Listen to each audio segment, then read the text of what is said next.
그리스도를 믿음으로 의롭다 하심을 입고 예수 그리스도로 인하여서 우리가 얼마나 하나님과 화평을 누리게 된 자들인가, 참으로 축복을 누리는 주인공들임을 말씀해 주셨습니다.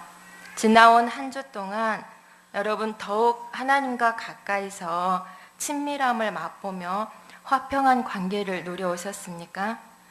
개인적으로도 하나님과 깊은 만남 속에서 주시는 은혜 가운데 하루하루를 잘 살고 계시리라 믿습니다. 교회 이전 문제를 놓고 매일 밤 이곳에 모여서 합심하여 기도 모임을 이룬 지가 오늘이 23일째입니다. 우리 힘으로 할 수 없는 절박한 문제이기에 주님께 맡겨드리고 또 도움을 구하고자 시작한 기도 모임이 지금까지 변함없이 유지되고 있습니다. 쏟아지는 비 속에도 두세 명씩 아이들을 안고 어김없이 기도 자리에 나오는 동역자들을 보면서 이것이 우리 교회를 이루는 힘인 것이 참 자랑스러웠고, 또 주님께서 우리 한 가정 한 가정들을 가장 좋은 것으로 축복해 주시라고 날마다 기도가 절로 나왔습니다. 우리 영진이 매일 그 일기장에 제목이 날마다 기도 모임이래요. 그래가지고 어제는 친구 승연이와 함께 카드 놀이를 했다, 기도 모임에. 이렇게 날마다 기도 모임을 주제로 매일매일 일기를 쓰고, 또 아이들이 먼저 교회 가자고 조르기 때문에 엄마들이 오늘은 쉬려고 해도 어쩔 수 없이 나왔다, 이렇게. 그래서 날마다 같이 모여서 또 기도하고 하나님 만나고 또 지체들 위해서 같이 기도하고, 이 시간들을 하나님께서 참 가장 귀한 것들로 갚아주시리라 믿습니다. 하나님을 사랑하고 또 교회를 무엇보다 사랑하기 때문에 날마다 만사를 제쳐놓고 기도의 자리에 나오기도 하지만, 주님을 만나는 기쁨이 무엇보다 크기 때문에 그 기대와 사모하는 마음들이 이 자리를 지켜내는 원동력이 아닌가 생각해 봅니다. 합심하여 하나님께 올려드리는 동역자들의 마음을 하나님께서 가장 귀하게 받고 계심을 저는 믿습니다. 우리보다 먼저 이곳에 오셔서 우리를 만나고자 기다리시는 하나님의 마음이 느껴져서 어떤 때는 정말 가슴이 뭉클해질 때도 있습니다.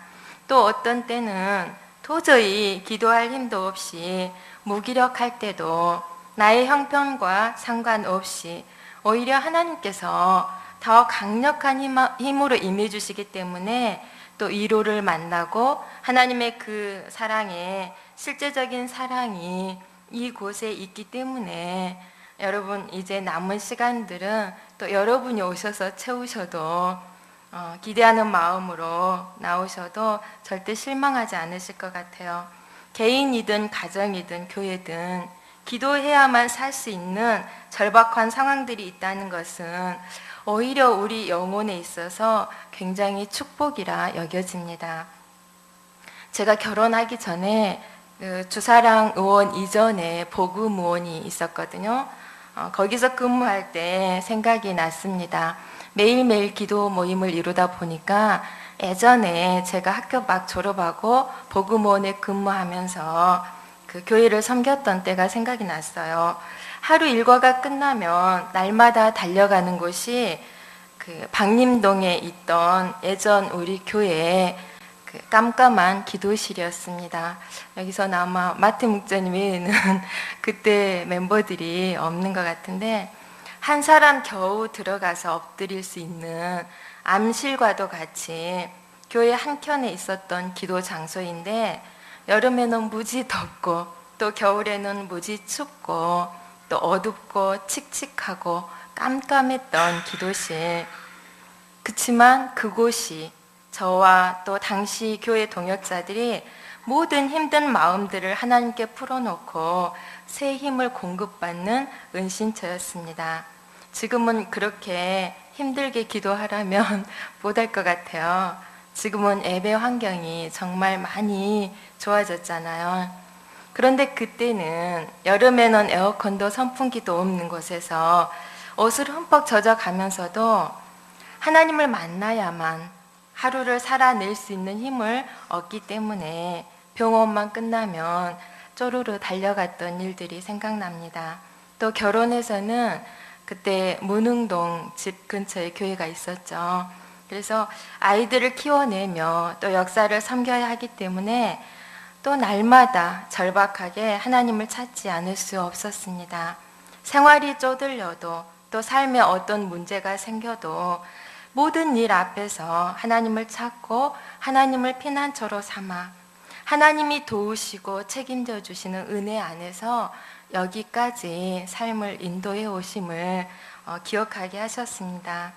우리가 처음 하나님 앞에 나아갈 때는 나의 다급한 문제 때문에 도움을 입기 위해서 구하고 나아가지만 삶 속에서 꾸준히 하나님을 만나다 보면 하나님과의 친밀한 관계성 때문에 하나님 앞에 더 머무르고 싶고 더 나아가게 됩니다.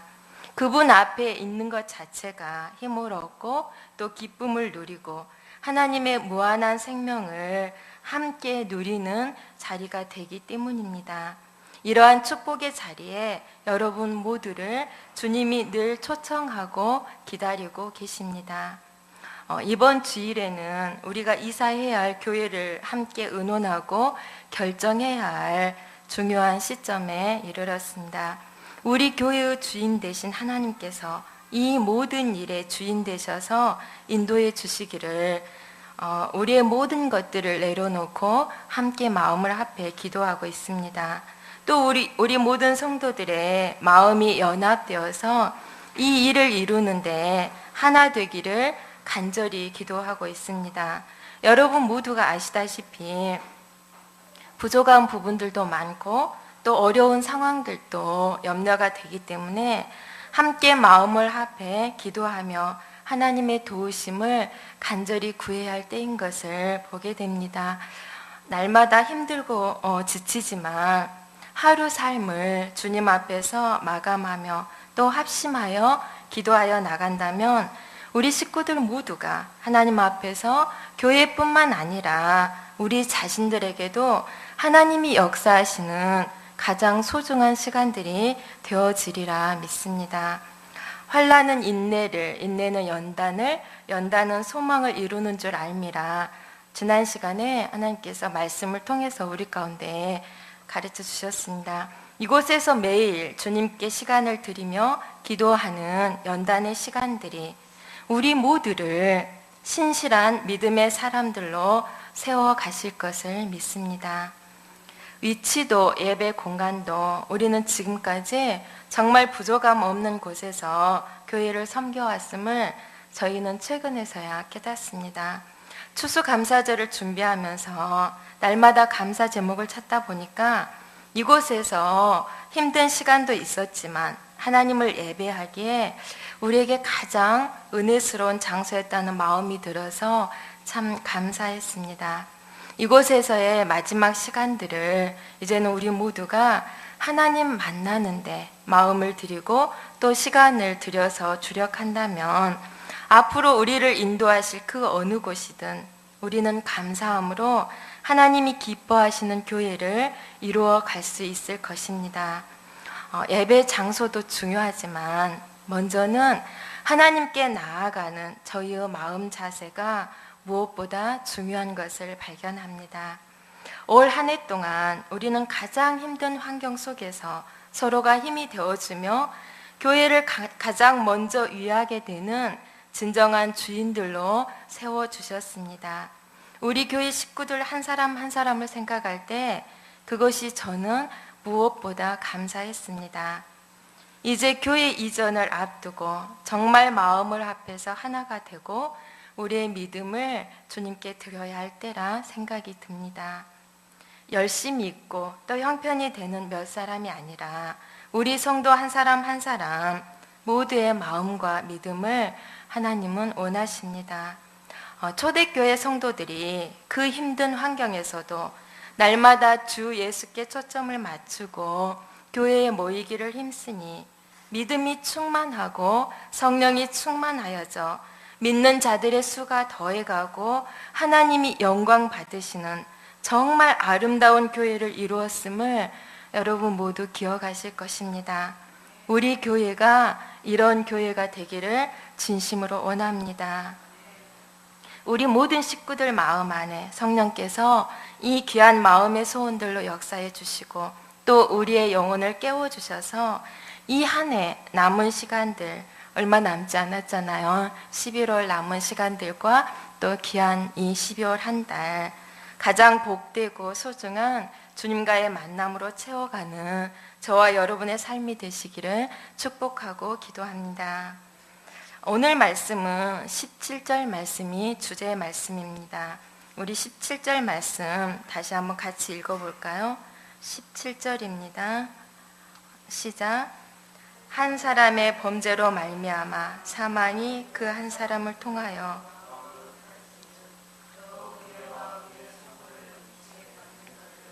한 분 예수 그리스도를 통하여 생명 안에서 왕노릇 하리로다. 아멘. 생명 안에서 왕노릇 하리로다. 제목을 잡아놓고 보니까 너무 멋진 거예요. 오늘 말씀이 참 기대가 되었습니다. 생명 안에서 왕노릇 하리로다. 우리가 이렇게 살 수 있다면 얼마나 좋겠습니까? 우리 인생을 마치고 천국에 가면 당연히 그렇게 될 터인데 현실의 삶에서 우리에게 이 말씀이 어떻게 가능한가? 도대체 무슨 말씀인지, 성령께서 어떻게 이 말씀을 우리에게 풀어주실 것인지 제가 무지하기 때문에 참 답답하기도 하고 또 한편 하나님께서 열어주실 세계가 기대가 되었습니다. 이 시간 저와 같은 심정으로 함께 말씀을 따라가 볼까요? 인류의 첫 사람 하면 아담이죠. 아담 한 사람의 죄로 인하여서 죄가 세상에 들어왔고 그의 후손된 우리 모든 인류는 사망이 왕노릇하는 죄의 종이 되었습니다. 이를 벗어날 인간은 지구상에 아무도 없었습니다. 그래서 의인은 없나니 하나도 없으며 모든 인간은 다 죄인이라 선언하고 있습니다. 그런데 또 한 분, 마지막 아담으로 오신 예수 그리스도를 믿음으로 영원한 저주 가운데 있던 인류가 구원과 의롭다 하심을 얻고 영생을 얻는 길을 우리에게 열어주셨습니다. 한 분 예수 그리스도를 통해서 생명 안에서 왕 노릇하는 인생을 우리 가운데 약속하고 계십니다. 우리가 어떻게 이 삶을 우리의 것으로 누려갈 수 있는지 오늘 말씀을 통해서 성령께서 이 귀한 세계를 우리 모두 가운데 열어주시기를 기도합니다. 사도 바울은 우리 인류 가운데 시작된 원죄에 대해 말하고 있습니다. 로마서 5장 12절과 14절 말씀입니다. 함께 읽겠습니다. 12절과 14절 같이 읽겠습니다. 시작. 그러므로 한 사람으로 말미암아 죄가 세상에 들어오고 죄로 말미암아 사망이 들어왔나니 이와 같이 모든 사람이 죄를 지었으므로 사망이 모든 사람에게 이르렀느니라. 14절 시작. 그러나 아담으로부터 모세까지 아담의 범죄와 같은 죄를 짓지 아니한 자들까지도 사망이 왕 노릇하였나니 아담은 오실 자의 모형이라. 아멘. 최초의 사람인 아담이 하나님께 범죄함으로 세상에 죄가 들어오게 되었습니다. 이것을 원죄라고 합니다. 아담으로부터 그의 후손인 모든 인류가 자동적으로 유전인자의 죄성을 갖고 태어납니다. 그래서 모든 사람은 태어날 때부터 죄인이며 이로 인하여 필경은 모든 인생이 죽음을 선고받게 되었습니다. 그래서 태어나지만 결국은 살다가 모든 인생이 가는 길이 죽음이잖아요. 선악과는 아담이 따먹었는데 아담의 범죄와 같은 죄를 짓지 않은 모든 사람이 죽음의 저주를 받는 것에 대해서 대단히 억울하게 여겨질 수도 있습니다. 그러나 죄와는 무관하다 할 수 있는 자유로운 인생이 한 사람이라도 여러분 있습니까? 의인은 없나니 한 사람도 없으며 모든 사람이 다 죄 가운데 있다고 이미 선언하셨던 것처럼 아담의 피를 받은 그의 후손된 모든 인류가 다 죄인이며 또 그로 말미암아 죽음을 피할 수 없게 되었습니다. 인류의 조상인 아담이 지은 죄의 영향력이 전 인류에게 미치게 되었기 때문입니다. 바울은 한 사람 아담으로 인해서 죄가 세상에 들어왔고 또 죄가 이 세상 속에 우리 인간 속에 왕노릇 한다고 말합니다. 죄는 여러분 보세요. 활동성이 있어요. 그래서 아담이 하나님의 말씀을 어기고 선악과를 따 먹은 죄를 통해서 인간 세상에 죄가 들어왔잖아요. 아담에게서 시작된 죄가 그 아들 가인에 이르러서는 동생 아벨을 시기하여 죽이게 되는 무서운 살인죄를 범하는 것을 우리는 창세기 말씀을 통해서 볼 수 있습니다. 그리고 얼마 안 가서 노아 시대에는 죄가 온 세상에 충만할 만큼 가득 차 버렸던 것을 우리는 알고 있습니다. 이 시대에도 죄가 얼마나 번져 있는지 그잖아요. 정말 아이 때는 아무것도 모른다가도 얼마 되지 않아서 가장 안 좋은 것부터 배우게 되잖아요. 이와 같이 한 사람 안에서도 또 세상 속에서도 죄는 순식간에 눈덩이처럼 불어나서 우리를 지배해버린 것을 보게 됩니다. 죄가 세상에 들어오면서 인간으로 하나님을 멀리하게 만들고 결국 죄는 하나님과 인간 사이를 분리시켰습니다. 그 결과 인간은 죄의 종이 되어버렸습니다. 요한복음 8장 34절에 예수님께서 이르시기를 죄를 범하는 자마다 죄의 종이라 하셨습니다. 여러분 여기에 죄를 범하지 않는 사람이 한 사람이라도 있습니까? 우리는 어떻게 보면 아담의 피를 받아서가 아니라 아담의 원죄 말고서도 끊임없이 우리 이 죄를 범함으로 인하여서 죄의 종이 되어버렸습니다. 너희가 무엇에 순종하든지 그의 종이라고 주님은 말씀하십니다. 아담의 타락한 죄의 피로 우리 안에 심겨진 죄의 세력이 우리 모든 삶 속에서 더한 죄들을 낳게 합니다. 그리고 죄의 결과는 반드시 사망이 따릅니다. 그러므로 아담 한 사람의 죄로 인하여 모든 사람 가운데 사망이 왕노릇하게 되었다고 성경은 말하고 있습니다. 사망이 왕노릇한다는 것은 죽음이 모든 인간을 지배하고 다스린다는 것입니다. 죽음을 두려워하지 않는 인생이 어디 있어요? 우리가 죽음의 지배 아래 있다는 것이죠. 인간 세상에 죄가 들어오면서 범죄를 유발하는 반역과 불순종으로 인간은 급속도로 타락하게 되었습니다. 사단은 아담을 비롯한 모든 사람들에게 죄를 짓도록 유혹한 후에 죄의 결과인 죽음으로 인간을 지배하고 있습니다. 가인은 자신이 동생을 죽여놓고도 가는 곳마다 유리방황하며 누군가 자신의 생명을 해칠 것 같은 불안과 두려움에 시달려야 했습니다. 죽음의 공포가 얼마나 무섭고 두렵습니까? 사회가 죄악될수록 죽음의 공포는 더 현실적으로 다가옵니다. 며칠 전 프랑스에서 일어난 자폭 테러 사건으로 무고한 많은 사람이 죽임을 당했습니다. 최근 들어 특히 프랑스에 이런 일들이 수차례 일어나고 있는 실정이라고 들었습니다.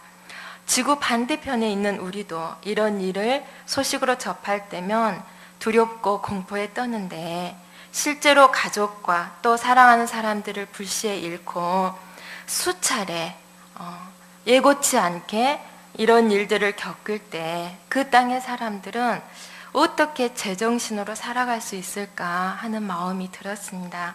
그런데 그 소식을 전하면서 우리나라도 안전할 수 없다고 하는 말을 들었습니다. 인간이 죄악될수록 우리 사는 세상은 죽음의 공포와 두려움이 현실이 되고 또 더 커질 수밖에 없습니다. 여러분 아세요? 우리나라가 세계 자살률 1위라고 그러더라고요. 서울이 특히 그렇고 또 청소년 자살률이 우리나라가 1위래요. 이러한 이 타이틀만 봐도 우리가 사는 현실이 어떠한가 알 수 있습니다. 죄악으로 인한 죽음의 공포에 매여 종살이하는 인간들의 삶은 너무나 비참합니다. 아담 안에 있을 때 우리 인생은 죄 가운데 태어나서 죽음의 공포 속에서 벗어날 수 없는 저주스러운 인생을 살 수밖에 없습니다. 이것이 운명처럼 우리 모든 인류에게 주어진 현실입니다. 그런데 이러한 우리에게 바울 사도는 본문에서 아주 기쁜 소식을 전해주고 있습니다. 한 분 예수 그리스도를 통하여 생명 안에서 왕노릇 하리로다. 아멘. 14절에 인류를 대표하는 아담은 장차 오실 예수 그리스도의 모형이라 말씀하고 있습니다. 첫사람 아담 때문에 우리에게 죄가 들어오고 사망 아래 놓이게 되었다면 우리 예수님으로 인하여서 우리에게 은혜와 생명이 주어졌음을 대조하여 말씀해 주고 있습니다. 예수 그리스도를 통해 우리에게 주어진 하나님의 은혜에 대해서 15절부터 19절에 말씀하고 있습니다. 우리 길지만 15절에서 19절 같이 한 목소리로 읽겠습니다. 시작. 그러나 이 은사는 그 범죄와 같지 아니하니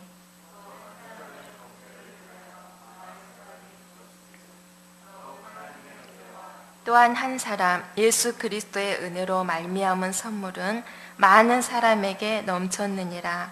또 이 선물은 범죄한 한 사람으로 말미암은 것과 같지 아니하니 심판은 한 사람으로 말미암아 정죄에 이르렀으나 은사는 많은 범죄로 말미암아 의롭다 하심의 이름이니라.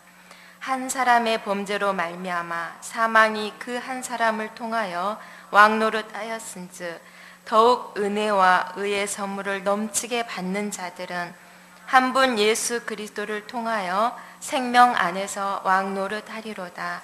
그런즉 한 범죄로 많은 사람이 정죄에 이른 것 같이 한 의로운 행위로 말미암아 많은 사람이 의롭다 하심을 받아 생명에 이르렀느니라. 한 사람이 순종하지 아니함으로 많은 사람이 죄인 된 것 같이 한 사람이 순종함으로 많은 사람이 의인이 되리라. 아멘. 아담의 범죄로 인하여 전 인류에게 미친 영향이 무엇입니까? 우리의 의지와 행동에 상관없이 모든 인류를 죄인으로 만들었고 또 필연적인 죽음에 이르게 하였습니다. 아담으로부터 모세까지 아담의 범죄와 같은 죄를 짓지 아니한 자들 위에도 사망이 왕노릇하였다고 했습니다. 죽음은 죄의 결과이기 때문에 그렇습니다. 즉 대표성의 원리 때문에 아담의 후손된 인류는 누구나 영적으로 죽은 자요 그리고 영원한 멸망에 이르게 되었습니다. 그러나 반면 예수님께서 우리의 죄를 대신하여 십자가에 죽으심으로 우리 모두를 의인이라 칭함받게 하셨습니다. 그리고 죽었던 우리 영혼이 살아나 생명 가운데 살게 되었습니다.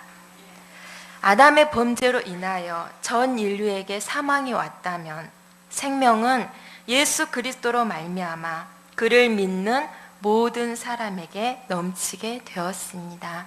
우리 안에 그래서 예수님의 생명이 임하게 된 것입니다.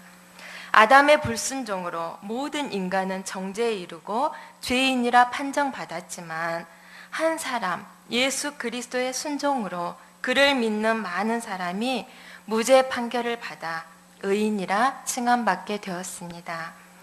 예수 그리스도로 말미암아 은혜의 선물이 넘치도록 우리에게 주어졌습니다. 얼마나 감사한 일입니까? 이 놀라운 은혜의 선물이 저와 여러분에게 주어졌습니다. 우리 17절 말씀을 다시 한번 읽겠습니다. 17절입니다. 시작. 한 사람의 범죄로 말미암아 사망이 그 한 사람을 통하여 왕 노릇하였은즉 더욱 은혜와 의의 선물을 넘치게 받는 자들은 한 분 예수 그리스도를 통하여 생명 안에서 왕 노릇하리로다. 아멘. 예수 그리스도를 통해 무죄 판결을 받고 구원받은 우리에게 주어진 가장 큰 은혜와 의의 선물은 생명 안에서 왕 노릇하는 것입니다. 모든 인간은 죄의 권세 아래 지배받으며 또 사망을 향해서 끌려가던 자들이었습니다. 어느 인간도 그 죄의 지배에서 벗어날 아무런 능력도 소망도 없는 자들이었습니다. 그런데 예수 그리스도의 십자가의 권세로 우리 죄를 대속해 주셨고 죽음을 이기신 부활의 권능으로 죄와 사망의 권세를 깨뜨려 주셨습니다. 그래서 우리에게 생명의 길, 영생의 길이 열린 것입니다. 그리고 내세에서뿐만 아니라 이 땅을 살아가는 우리 실제 삶에서 예수 그리스도의 부활 생명으로 죄와 죽음을 이기는 승리의 삶을 우리에게 안겨주셨습니다. 그러므로 예수 안에 있는 우리는 더 이상 죄와 사망의 지배 아래 있지 않으며 예수 그리스도를 통하여서 생명 안에서 왕노릇하는 인생을 살게 되었습니다. 생명 안에서 왕노릇한다. 여러분, 이 세계가 예수 그리스도 안에서 우리 모두에게 주어졌는데 여러분은 이 삶을 살고 계십니까? 잘 모르겠죠. 하나님의 자녀된 기쁨, 구원의 감격이 오늘도 여러분의 삶 가운데 흐르고 있습니까? 마음 가운데. 그래서 어떤 일을 만나도 오히려 감사하고 기뻐하십니까? 어떤 영혼도 주님의 가슴으로 품고 사랑하고 있습니까? 존경스럽습니다.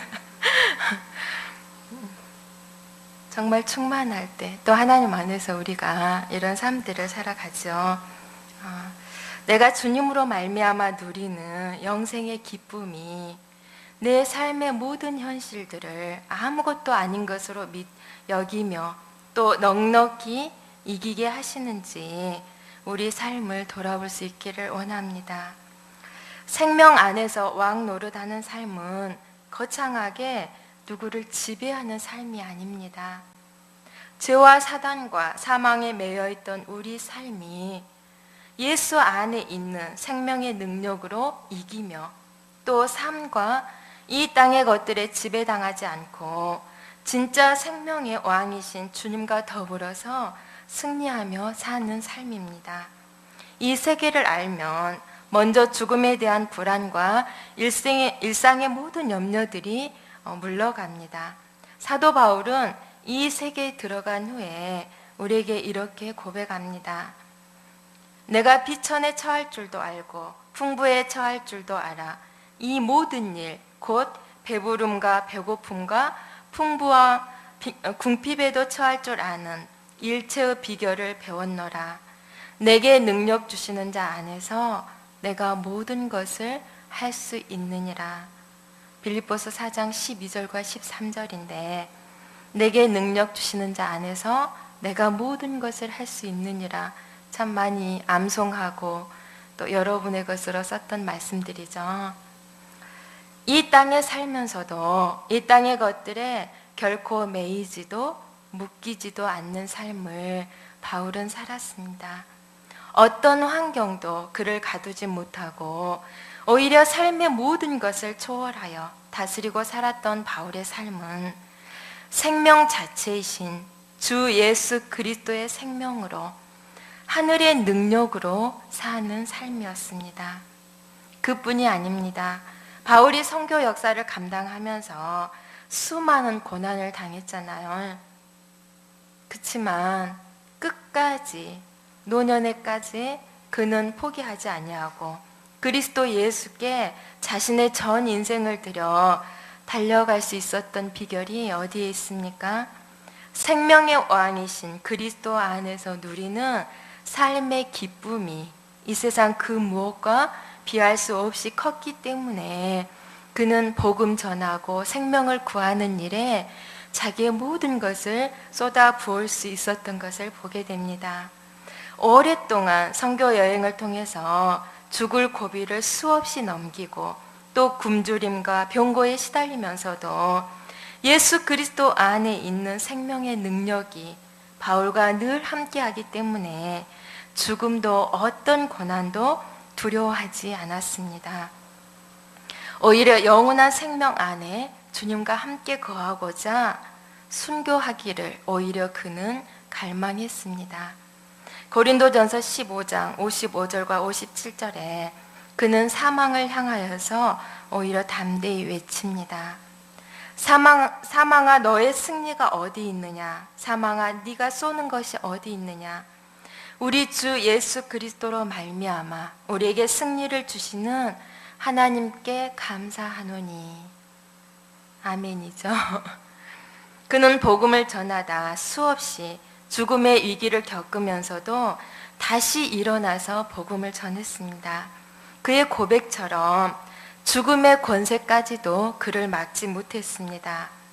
예수 그리스도와 온전히 하나 되어 생명이 왕 노릇하는 승리의 세계를 바울 그의 전 삶을 통해서 우리에게 보여주고 있습니다. 저는 생명 안에서 왕 노릇하는 세계가 무엇인지 제가 말씀을 준비하기 전에는 몰랐어요.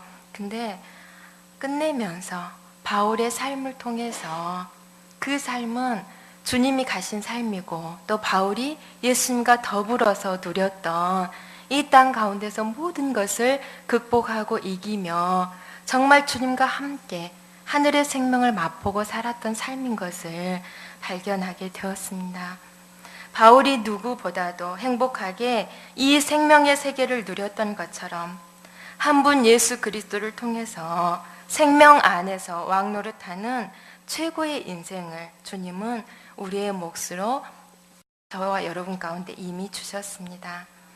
그러나 예수님을 믿는다고 이 세계를 누구나 다 누리며 사는 것은 아닌 것을 봅니다. 우리에게 주신 이 귀한 특권을 우리의 것으로 누리지 못한다면 여전히 죄와 사망의 지배 아래서 우리는 어둡고 두려운 삶을 살 수밖에 없습니다. 그러면 우리에게 허락하신 이 놀라운 삶을 우리가 어떻게 맛보며 살 수 있을까요? 19절에 말씀하십니다. 한 사람이 순종하지 아니함으로 많은 사람이 죄인 된 것 같이 한 사람이 순종하심으로 많은 사람이 의인이 되리라. 한 분 예수님께서 순종하심으로 우리에게 그 세계로 들어가는 길을 열어놓으셨습니다. 우리 역시 주님 가신 그 순종의 길을 따르는 자가 바울이 누렸던 생명 안에서 왕 노릇하는 인생을 더 충만하게 우리의 것으로 누리게 될 것입니다. 여러분의 삶을 보세요. 종일 아이들과 가정일에 씨름하며 하루를 다 보내는 분들도 있고 또 새벽부터 늦은 밤까지 직장일에 매여 살아야 하고 또 그러면서도 집에 오면 아이들을 돌봐야 하는 고된 하루하루를 보내고 계시는 분들이 많습니다. 우리 모두가 처한 상황들은 다를지라도 이것이 우리가 이 땅에서 살아가야 할 삶이며 또 대부분이 만만치 않은 하루하루를 주어진 속에서 살아가고 있습니다. 이것을 우리가 이 땅에 살면서 벗어날 수가 없습니다. 저도 지금까지 그렇게 살아왔습니다. 우리가 감당해야 할 삶들, 우리에게 주어진 일상의 삶들 속에서 예수님이 보이신 순종의 본을 우리는 매 순간 선택하며 따라가야 합니다. 너희가 무엇에 순종하든지 그의 종이라 하셨습니다. 죄를 선택하여 순종하면 모든 어둠의 종이 되고 예수님께 순종하여 그분과 함께 걸으면 주님이 다스리시는 생명의 삶을 우리는 살게 됩니다. 말씀 앞에 하나님의 뜻에 순종하며 갈 때 우리의 생명을 더욱 풍성히 누려가는 삶이 될 것입니다. 하나님의 뜻에 순종하는 것도 우리 스스로는 불가능하기에 한 분 예수 그리스도를 통해서만 가능한 것을 고백합니다. 우리에게 생명을 주신 예수 그리스도를 바라보고 또 늘 그분과 함께 걸을 때 주님이 가신 순종의 삶이 우리의 것이 될 것입니다. 우리 모두 이 길을 따라 하나님의 생명이 우리 삶의 전 영역을 주장하고 다스리시는 기쁨과 생명이 충만한 삶을 우리 모두 함께 살아가기를 원합니다. 우리 찬송가 436장 함께 부르고 같이